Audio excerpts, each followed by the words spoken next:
உண்மையிலேயே மிக மிக மிக மன வருத்தமுடையது. இந்த கேள்வி கேட்ட நேரத்தில் இருந்து நான் நிலைகுலைந்து போயிருக்கிறேன். இதை கேள்வி கேட்டதிலிருந்து தெரிந்ததிலிருந்து நிலைகுலைந்து போயிருக்கிறேன். இங்க உள்ள பெண்களின் உணர்வு தான் எனக்கும் இருக்கு. இந்த பெண்களுக்கு உணர்வு என்ன இருக்கோ அதே தான் எனக்கும் இருக்கு. ஒரு தாயா அந்த தாய் கூட நான் நிக்கிறேன். அதுக்காக தான் இங்கே பாதுகாப்பு அதிகாரிகள் சில பிரச்சனைகள் இருக்குதுன்னு தெரிஞ்சா கூட பரவாயில்ல, அந்த குடும்பத்தோட நான் நிக்கணும்ன்றதுக்காக நான் இங்க வந்தேன். அதனால நான் இதை அரசியலாகவோ இல்லைன்னா எதிர்ப்பாகவோ நான் பார்க்கல. இது மக்களோட உணர்வா தான் நான் பார்க்கறேன். அதனாலதான் நான் அவங்க கூட அந்த குடும்பத்தோட நிக்கிறேன். அந்த அம்மா என்னை பார்த்த உடனே நீங்க என் கூட நிக்கிறீங்கன்றது எனக்கு மிகப்பெரிய ஆறுதல்னு சொன்னாங்க. என்னை பொறுத்த மட்டும் குற்றவாளிகள் நிச்சயமாக தண்டிக்கப்படுவார்கள். எந்தவித சலுகையும் கிடையாது. இதுல இன்னும் சொல்ல போனா நான் இன்னைக்கே அரசாங்கத்திட்ட வேகமாக special court, fast track court அமைத்து உடனே ஒரு வாரத்திற்குள்ள அந்த குழந்தைக்கு நீதி கிடைக்கிறதுக்கான ஏற்பாடு நான் செய்ய போறேன். இப்ப போன உடனேயே அரசாங்கத்திட்ட special court, fast track court, சிறப்பு நீதிமன்றம், விரைவு சிறப்பு நீதிமன்றத்தை உடனே அமைத்து ஒரு வாரத்திற்குள் அந்த இன்வெஸ்டிகேஷன் யாருன்னா பெண் எஸ்எஸ்பி யார் தலைமையிலான்னு போட்டு ஒரு வாரத்திற்குள்ள அந்த தீர்ப்பு வரணும். அந்த குற்றவாளிகள் தண்டிக்கப்படணும். இன்னைக்கு அவங்க சொன்னாங்க, சில பேர் சொன்னாங்க நிக்க வச்சு சுடுங்கன்னு சொன்னாங்க, சில பேர் சொன்னாங்க தூக்கு தண்டனை கொடுங்கன்னாங்க. இதை நான் முற்றிலுமாக ஆமோதிக்கிறேன். சட்டத்தை நம்ம கையில எடுக்க முடியாதுன்னா கூட அவங்க உணர்வுகளோட நான் நிக்கிறேன்.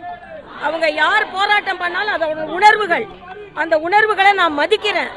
ஆனா அதே நேரத்தில் இதே மாதிரி வேற நிகழ்வுகள் நடைபெறக்கூடாது என்பதிலும் நான் நிச்சயமா உறுதியா இருக்கிறேன்.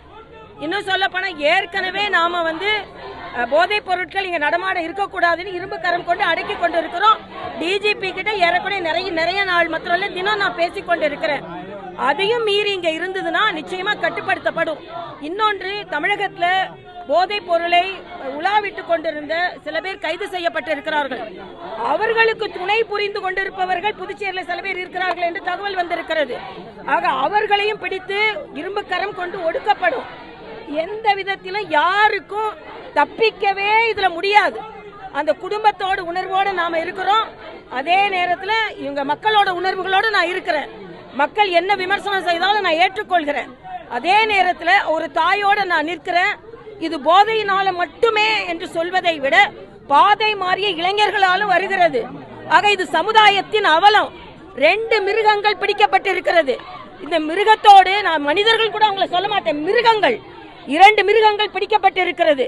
அவர்களுக்கு உச்சபட்ச தண்டனை கிடைக்கும். அதுல எந்தவித மாற்று கருத்தும் இல்லை. அதே மாதிரி அவர்கள் கூட யாராவது அவர்கள் கூட இருந்தார்களா என்பதை இன்வெஸ்டிகேஷன் செய்து கொண்டிருக்கிறார்கள்.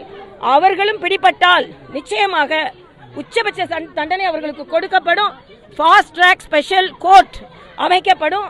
மக்களோடு நான் நிற்கிறேன், அந்த தாயோடு நிற்கிறேன்.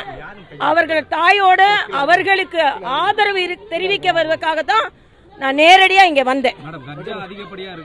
இல்ல அதாவது அது எல்லாரும் சொல்றாங்க. ஆனா நம்ம ஏற்கனவே போதைப் பொருளை இங்க கட்டுக்குள் தான் வைத்திருக்கிறோம். அதையும் மீறி நான் ஏற்கனவே சொன்னேன், இந்த தமிழகத்துல பிடிப்பட்ட ஒருவரோட கூட்டாளிகள் கொஞ்சம் பேர் இங்க இருக்கிறதா தகவல் வந்திருக்கு. ஆக இதை எல்லாமே நாம முழுவதுமாக அவர்கள் சில அரசியல் பின்புலத்தை சார்ந்தவர்களாக கூட இருக்கிறாங்க. அதனால நிச்சயமாக அவர்கள் எல்லாம் பிடிபடுவார்கள். தினம் தினம் போதைப் பொருளை கட்டுப்படுத்துவதற்கான நடவடிக்கை எடுக்கப்பட்டிருக்கிறது. சமுதாயத்தில் எங்கேயுமே இது நடைபெறக்கூடாது. அந்த மக்களோடு நான் நிற்கிறேன், அந்த குடும்பத்தோடு நிற்கிறேன், அந்த தாயோடு நான் நிற்கிறேன். அந்த தாயோடு உணர்வு நிச்சயமாக மதிக்கப்பட வேண்டிய ஒரு உணர்வு. எந்த தாய்க்கு இந்த மாதிரி ஒரு கொடுமை நடைபெறவே கூடாது என்பது எனது கருத்து. நிச்சயமா நான் சொன்ன மாதிரி போன உடனே ஃபாஸ்ட் ட்ராக் கோர்ட் அனுமதிக்கப்படும், அதுக்கு ஆணை பிறப்பிக்கப்படும். நிச்சயமா எல்லா எல்லைகளும் ஏற்கனவே ரீசெண்டா ட்ரெயின்ல கண்டுபிடிச்சாங்க, கார்ல கண்டுபிடிச்சாங்க. அதனால அந்த பெண்களுக்கு என்ன உணர்வு இருக்கோ அதே தான் என்கிட்ட இருக்கு. போராடினா நானும் தான் இப்படி இறங்கி போராடி இருப்பேன். அதனால அவங்களெல்லாம் நான் எதுவுமே குறை சொல்லலை. நிச்சயமா அவர்களோட நான் நிற்கிறேன். அதை சொல்றதுக்கு தான் நான் இங்கே வந்தேன். அந்த அம்மாவுக்கு ஆறுதல் சொல்ல முடிந்தது என்பது எனக்கு ஒரு சின்ன ஆறுதலை தருகிறது என்பதுதான். எந்த விதத்திலும் கொலையாளிகள் நிச்சயமாக கொலையாளிகள் மட்டும் இல்லை, இது மிருகங்கள் தான் நான் சொல்லுவேன். இந்த மிருகங்களை நிச்சயமாக அவர்கள் எந்த விதத்திலும் தப்பிக்க முடியாத அளவிற்கு நடவடிக்கை எடுக்கப்பட்டது.